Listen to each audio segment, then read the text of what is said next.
Estamos en contacto con la ingeniera Dora Ordóñez, secretaria anticorrupción, quien nos atiende desde la capital de la República.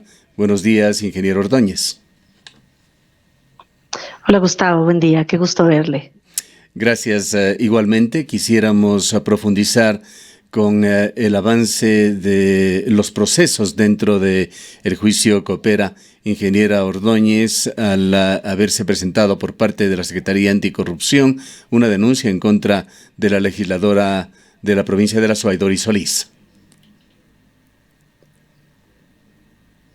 Saludar a quienes están en sintonía de Ondas Azoayas. Efectivamente, la semana anterior hemos presentado a la Fiscalía una noticia criminis que será acogida por la fiscal del caso que sea designada, sobre el caso que veníamos nosotros ya también investigando desde hace 2 meses aproximadamente, toda vez que usted recordará que habíamos solicitado la desclasificación de la información del caso Coopera y ya teníamos alguna evidencia de los hechos que se pudieron haber dado en 2013, 2014, y nos han entregado esta denuncia ya además fundamentada con todo un expediente que fue presentado en la FIA en la ciudad de Quito. Esperamos que se empiece la investigación lo más pronto. Para poder graficar un poco qué es lo que nosotros hemos encontrado en esta denuncia, luego de la desclasificación de la información en agosto por parte de la Superintendencia de Economía Popular y Solidaria, es la adquisición del negocio comercial de la cooperativa y también de todos sus bienes por parte de una compañía privada denominada Prograservit, a quien se le trajeron en coadministración activos, el negocio comercial, el centro de las tiendas, las fondas, todo lo que disponía Coopera por 2 transacciones autorizadas, y además llama la atención la eficiencia con la que se autoriza esta adquisición por parte de la exministra Doris Solís de un día para el otro, prácticamente con resoluciones del MIES para que se autorice la compra a través del Instituto de Economía Popular y Solidaria. Ojo, sin tener esta competencia el instituto para poder adquirir bienes y generar un negocio comercial, ¿no? Entonces, estos cerca de 10 millones de dólares que además fueron incrementados en el presupuesto general del Estado, que ahí también habría que ver cuáles son las vinculaciones para los representantes del Ministerio de Finanzas de aquel entonces, suben el presupuesto del IEPS y obviamente del Ministerio también para poder adquirir estos bienes. 10 millones de dólares que en su momento se evaluaron y se avaluaron en ese valor a través de un informe que fue contratado también por el MIES para esta valoración, y claro, esos recursos fueron transferidos hacia los activos, más bien hacia la compañía Prograservit. Estos 10.2 millones de dólares pasaron prácticamente a una compañía privada y podría configurarse un posible delito de peculado. Esperamos que la investigación dé resultados lo más pronto, y mientras tanto también, Gustavo, mencionarles que seguimos en investigación en el caso. La siguiente etapa que se viene es precisamente la de la adquisición y la venta de cartera que se hizo por parte de otras instituciones financieras. ¿Qué origen tendrían estos 10,2 millones de dólares? ¿Serían dineros que pertenecían al Ministerio de Inclusión Social o eran parte, no sé si maneja siquiera dineros propios del IEPS, Instituto de Economía Popular y Solidaria, o si es que los manejaba? Estos recursos fueron transferidos de manera directa por parte del Ministerio de Economía y Finanzas en aquel entonces, a través de una petición que se hizo precisamente desde el de Inclusión Económica y Social. El IEPS no tiene competencia, ¿no?, de acuerdo a lo que establece la propia Ley de Economía Popular y Solidaria, en lo que se desprende del artículo 154 y también del 161 de su reglamento general.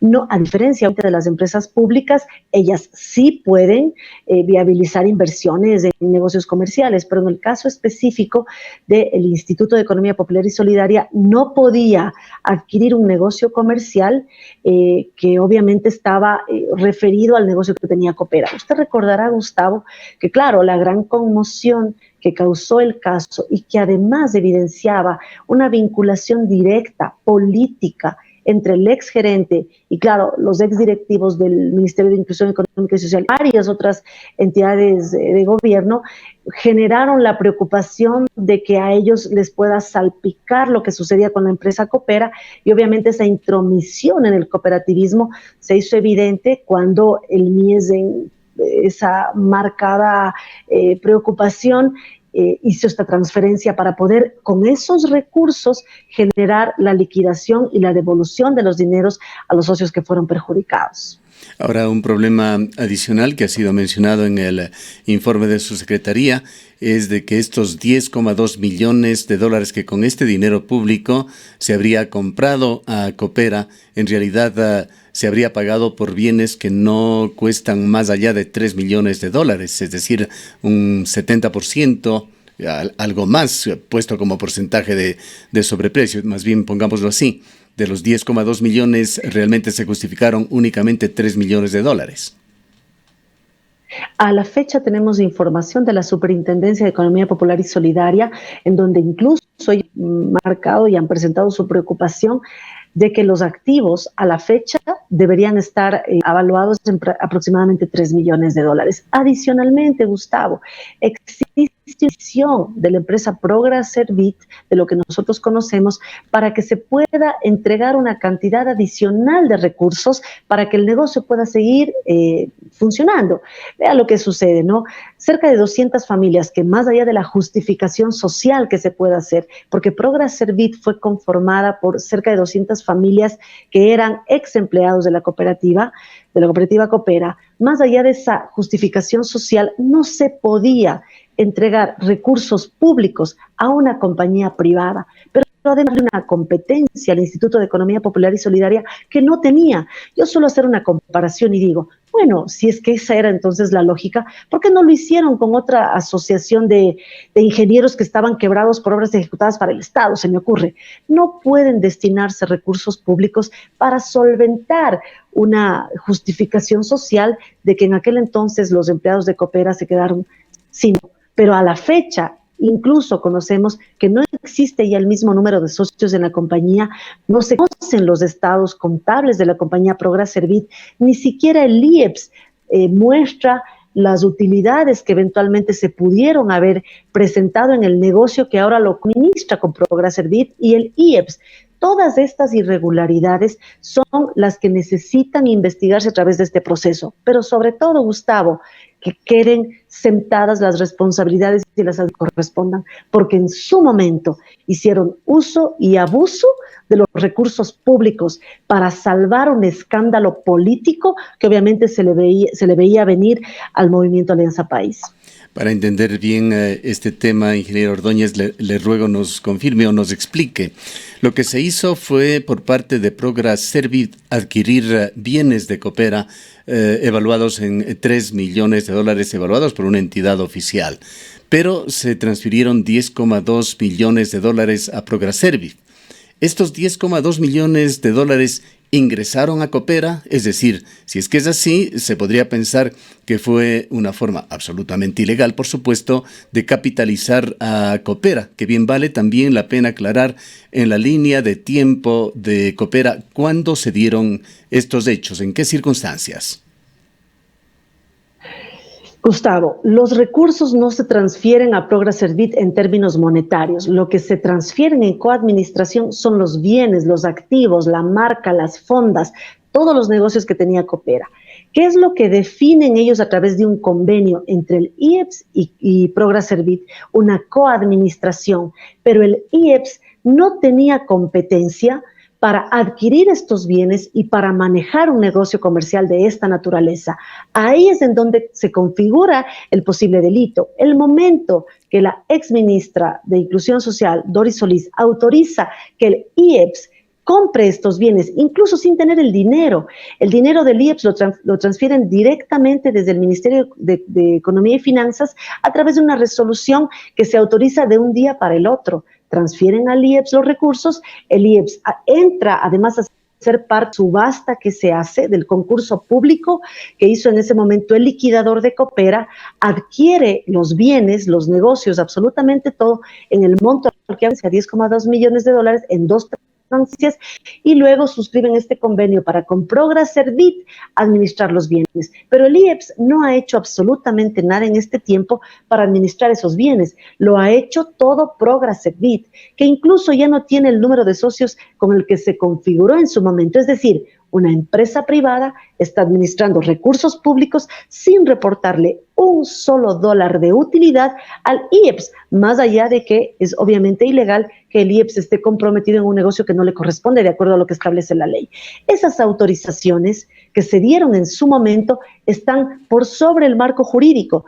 Eso es importante que la investigación INE quiénes son los responsables, porque eventualmente podrían también ser, se me ocurre, el director general del IEPS, podría ser también el Ministerio de Finanzas de aquel entonces. Eso ya tendrá que determinarlo la Fiscalía y obviamente el proceso. La otra parte importante de la pregunta, ¿en qué momento en la línea de tiempo de Coopera, cuyos problemas son públicamente conocidos, en la ciudad de Cuenca particularmente, se dieron estos hechos?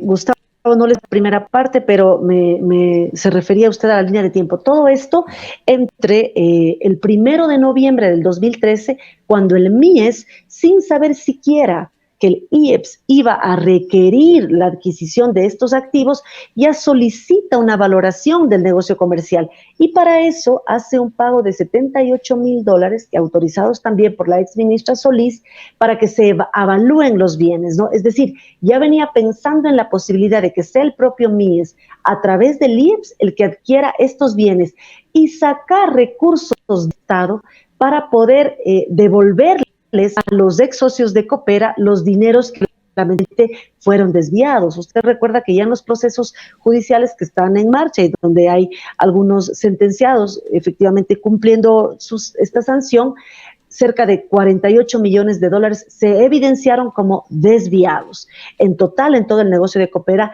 en el periodo de tiempo que fue analizado. Esto empezó en el 2000 y hasta 2014, más o menos el 31 de enero específicamente, es cuando ya el IEPS le adquiere a Coopera y le transfiere los recursos por la compra de los activos. Pero lo que viene después, Gustavo, es la administración de unos bienes que no le han representado absolutamente nada, ni al IEPS ni al MIEPS, porque obviamente no es competencia del Instituto de Economía Popular y Solidaria administrar estos recursos. Por otra parte, ¿quiénes conforman esta compañía? Progreservit se dice, lo ha señalado usted, que estaba conformada por 200 de sus empleados, pero ¿quiénes eran o son los rostros visibles de esta empresa?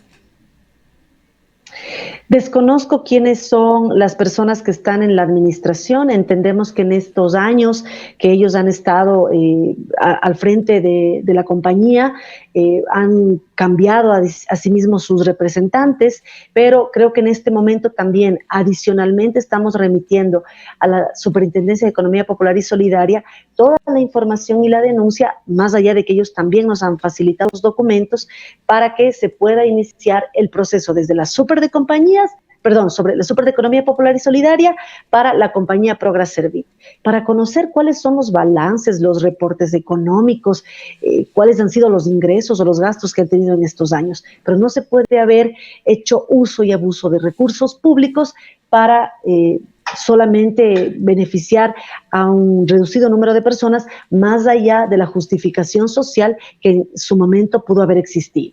El representante legal de Progreservit actual y cuando se dieron estos hechos, ¿los tiene usted, los nombres?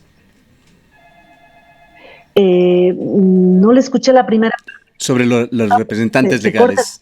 Sí, si es que cuenta usted con el nombre de los representantes legales de Progreservit, ¿cuánto cuando se conformó esta compañía como ahora?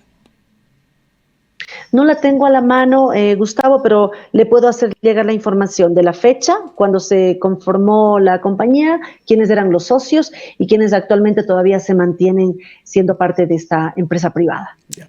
Hubo otro tema que se hizo público y en alguna ocasión lo hizo incluso a través de este medio de comunicación el economista Osvaldo Larriba, quien dijo que algún día hablará sobre este tema, en realidad nunca se lo hizo. Supuestos aportes de campaña que se hicieron en Coopera cuando Rodrigo Acuay, su presidente de esta cooperativa, llegó incluso a ser candidato por el movimiento Alianza País. Tiene estas transacciones, la creación de Prograserviv, la participación del Instituto de Economía Popular y Solidaria, del MIES, alguna relación con este tema. Y si es que no lo tiene, se ha podido investigar sobre estas supuestas transferencias, aquí sí, de fondos de Coopera que se habría hecho a la campaña política de entonces de Alianza País. En este momento, Gustavo, en la denuncia que ya hemos presentado a la Fiscalía, no constan los detalles de los recursos que pudieran haber sido entregados para la campaña electoral. Sin embargo, dentro de toda la información desclasificada, como le manifestaba al inicio de la entrevista, hay todavía una edad bastante extensa de documentos sobre los cuales nosotros ya acceso y sobre los cuales también estamos trabajando. Si es que evidenciáramos, porque incluso existen facturas dentro de todos los documentos, si es que evidenciáramos la entrega de recursos para las campañas políticas, entonces obviamente las judicializaremos en función de cuáles son los delitos que pudieron haberse configurado.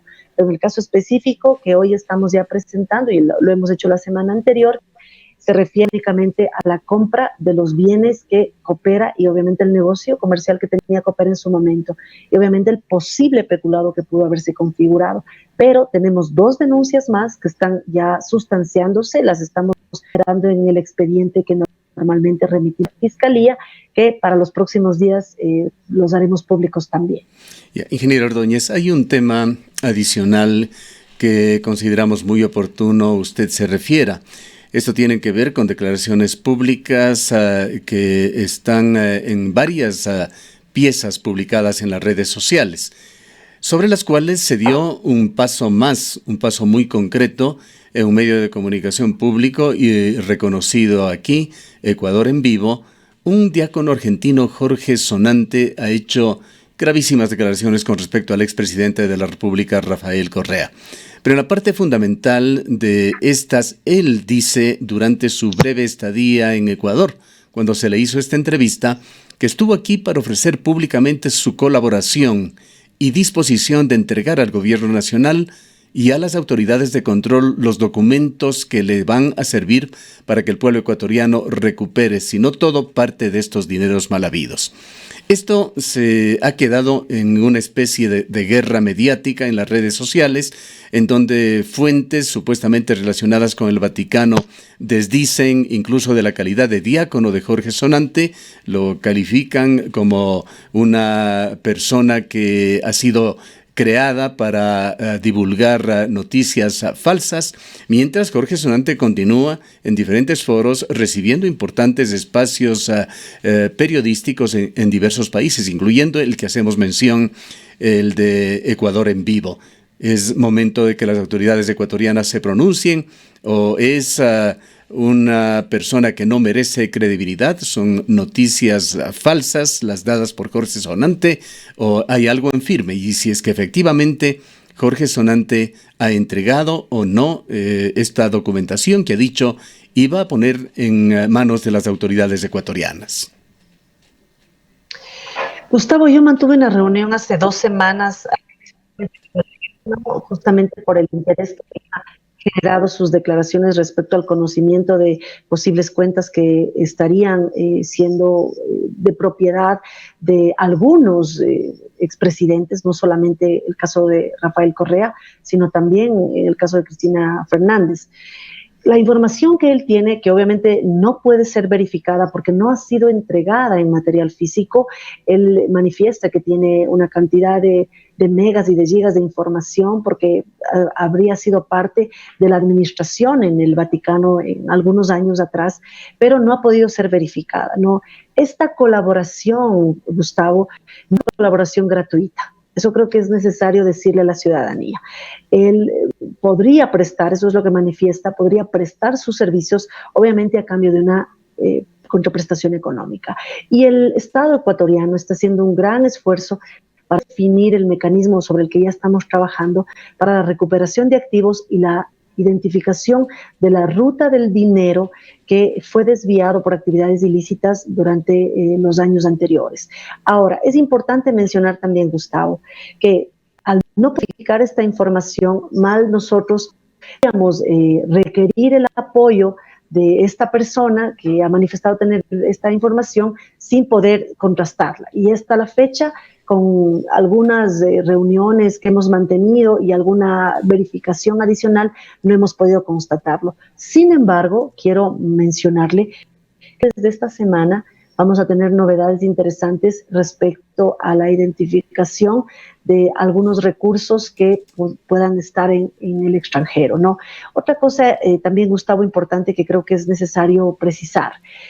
De los recursos desviados, muchos se encuentran en el país con funcionarios que fueron parte de diferentes instituciones que viabilizaron las contrataciones directas, la generación de sobreprecios y identificar estos montos que por sobreprecios fueron incrementados y que además beneficiaron a determinadas personas en específico, no es una tarea que pueda tomar poco tiempo, pero hacemos un gran esfuerzo. Yo creo que eso es importante dejar sentado también para poder resolver sobre grandes proyectos que en su momento fueron autorizados, fueron contratados y que obviamente incluyeron beneficios de coimas y sobornos a determinadas personas. Hace unos días atrás, la semana anterior específicamente, yo había dado declaraciones en la ciudad de Quito sobre los montos que nosotros como Secretaría Anticorrupción ya hemos identificado como desviados por ilícitas, y hablábamos de cerca de 2.000 millones de dólares, son 2.500 millones de dólares,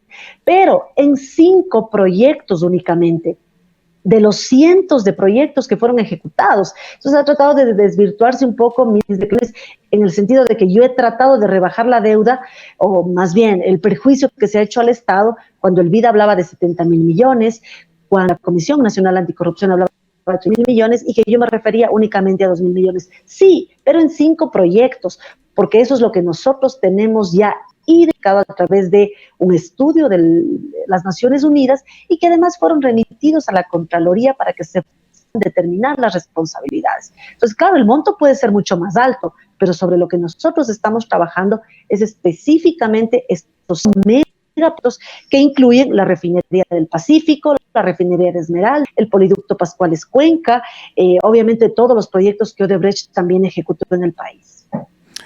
No quisiéramos dejar sin una respuesta este tema, ingeniero Ordóñez.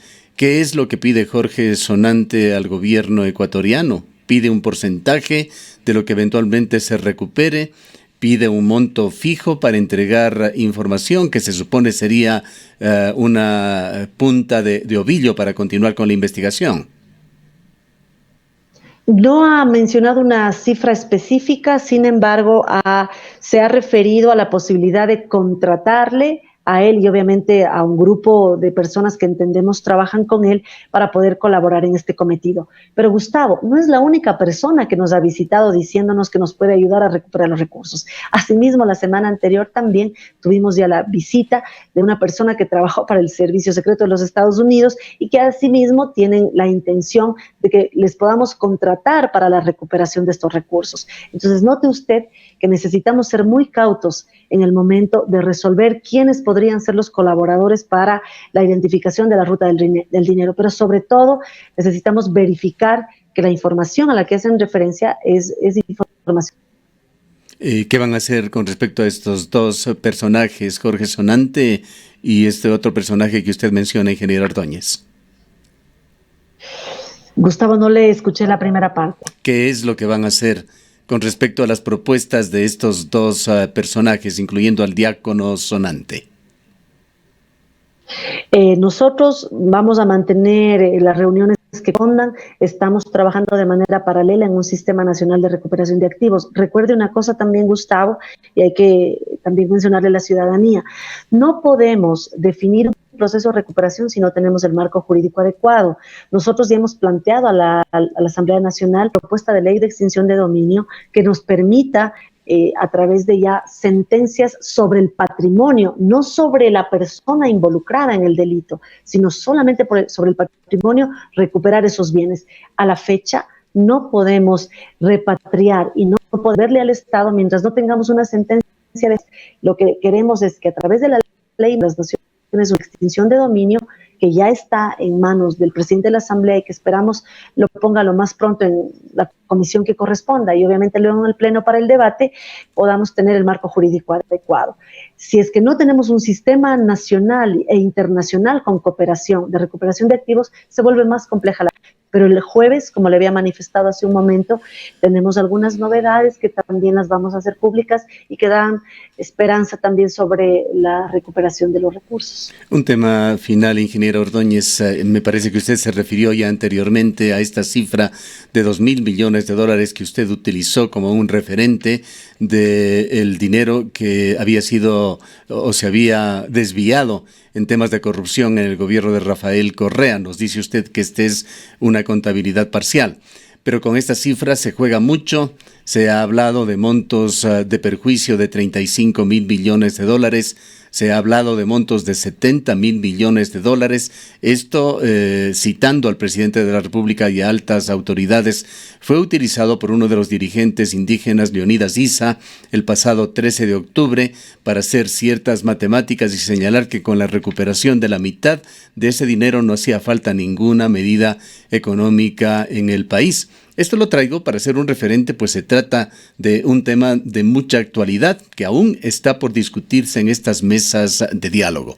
¿Cuál es realmente el monto que estima el gobierno de dinero que se fue en corrupción en el gobierno anterior y también el monto indirectamente que se gastó en contratos que fueron renovados una y otra vez con elevaciones que duplicaron o triplicaron contratos y en los cuales también hubo mucha vista gorda del Estado en cuanto a la calidad de las obras que se realizaron. Si puede ayudarnos a configurar mejor estas cifras, ¿cuáles son en las que realmente cree el gobierno y de allí, de hecho, vendrían las metas para intentar recuperar algo de esto?